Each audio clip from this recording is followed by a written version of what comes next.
I'm here in Levenshulme, just off the A6, halfway between Stockport and Manchester, where a filthy legend, 5 decades in the making, is rearing its ugly head once again, the Catman of Levenshulme.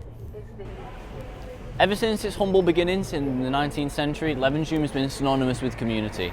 Even now, as it represents the epicentre of gentrification in the Greater Manchester region, the community has never been stronger. It's exemplified by the group on Facebook Levy Massive, which has over 23,000 members, and the population of Levenshulme is only 19,000.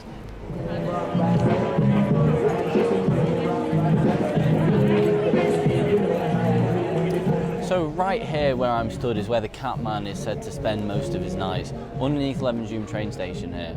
Now, the Catman is not the first wicked tale of things that go bump in the night in old Manchester, no.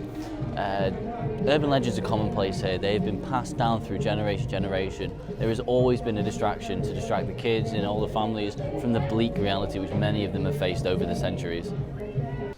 Now, one of the most famous examples of this is the Boggart of Boggart Hall Clough. Stemming from Lancashire folklore, this particular Boggart dwells in the woodland of Blackley, just around 6 miles north of Levenshulme. The Boggart is a mischievous goblin-like creature. Its known abilities are to turn milk sour, make things disappear, and to cripple dogs.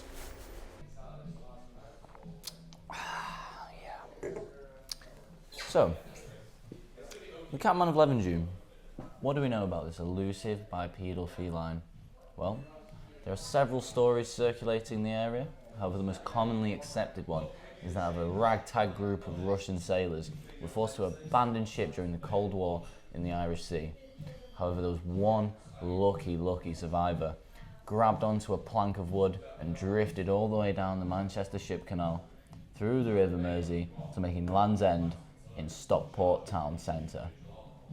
From here, a foreigner, alone, lost, behind enemy lines. What else was he to do other than retreat to the shadows in the trees and shrubberies of Greater Manchester and be lost for good?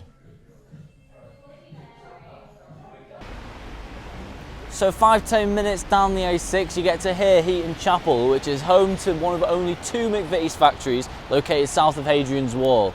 Now, making over 2,000 Jaffa cakes per minute, this place is an internet sensation as well as a local landmark, garnering over 1.5 million views on videos showcasing its inner workings. This is a site of great cultural importance for the locals. It represents the great northern working class spirit which Manchester was built upon. However, it also has great significance in our humble quest to find the Catman. In the 70s and 80s, not too far from here, 2 young lads would go on and grow up to become one of Britain's most successful musical acts of all time. Liam and Noel Gallagher represent everything it means to be Mancunian, they represent everything it means to be English and have gained worldwide acclaim for their work. However, that isn't the most interesting story the Gallaghers have to offer, and that is one of their uncle Mark James Gallagher. Descending from a heralded lineage of biscuit makers, a young Mark saw fit to follow his ancestors' footsteps and apply for a job at the McVitie's factory. It was the beginning of the winter 1974 when Mark got the job, and he finally felt his life settled with a stable job, in spite of the usual family drama. But it was the night before Christmas when all through Burnage, not a creature was stirring, not even the Catman, or so Mark thought.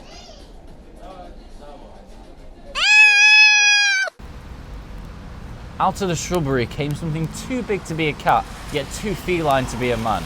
This was all Mark recalled of the event. The event traumatised him so much that he locked himself in his mother's box room for 6 weeks. Once he did emerge, he was never the same again. Seeing his uncle go through this psychological turmoil changed Liam Gallagher. A young Liam Gallagher became obsessed with this. This obsession later turned into inspiration when Liam penned Oasis' 2000 tune, Little James.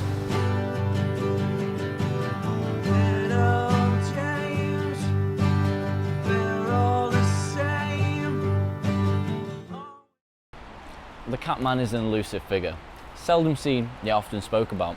The most recent sighting, however, was a bit further down the A6, right in the centre of Stockport, in the car park of this Red Rock. Winner of the 2018 Carbuncle Cup, Red Rock has been described as the ugliest building in all of Britain. Containing a 10-screen cinema, bars and restaurants, construction cost £45 million and it has been described as one of the most horrendous architectural responses ever conceived for Greater Manchester. While Stockport is not known for its architectural feats, it has been universally panned by its residents. They claim it hurts their eyes, and some have even said it reminds them of a prison. It was at this spot here where 6-year-old Kane saw the Catman. He and his grandmother had just been to see the new Paw Patrol picture, and on the way back to a purple Fiat Punto, his grandmother stopped to talk to a friend. Kane, holding his grandmother's hand, his face drained with colour, his palm began to sweat, and he was rendered unable to make a sound. He didn't speak for days.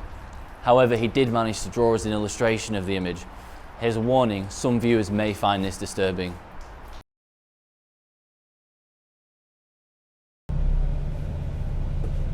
So you may be wondering to yourself, how does the Catman get to all these places?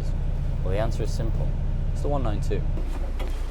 This shouldn't come as a surprise, however, as according to Stagecoach, it's the busiest bus route in Britain, holding on average 9 million passengers a year. It's become a symbol for everything that is Greater Manchester and holds cult status amongst the residents along the route. It even has an album named after it in the form of Dave Hulston's 2007 work, Willow and the 192. It even has its own cocktail. Yummy!